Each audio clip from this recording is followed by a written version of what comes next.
To begin your twin needle sample, you'll need 2 spools of thread and a bobbin.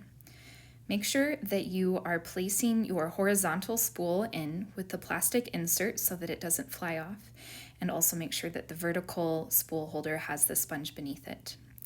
You can thread both of the threads through the machine like normal, and then once you get close to the end, you can remove the needle that you have in the machine.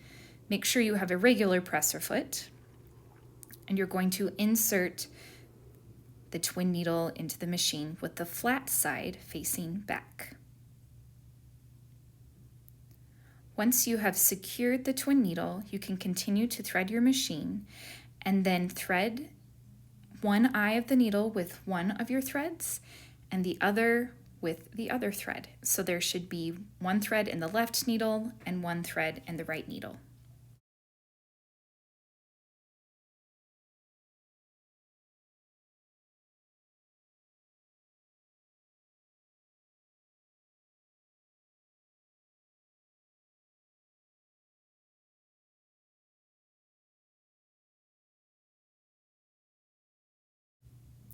After you've threaded both eyes of the needle, pull up your bobbin by holding up the 2 top threads and swipe the bobbin thread out.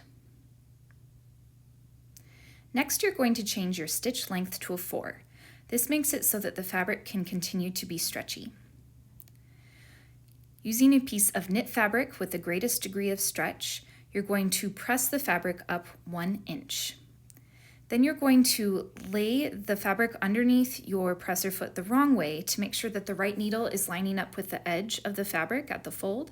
And then you can figure out where your guideline is on your machine to make sure that you're staying true to the turn of the cloth. You do not have to use a backstitch with this sample, but if you'd like to, you can. And you're going to simply stitch across the length of the fabric as if to hem the fabric, making sure that you're keeping that guide in line with the fabric. Clip your threads and then make sure that you've caught the raw edge of all of the sample. Now you've completed your twin needle sample.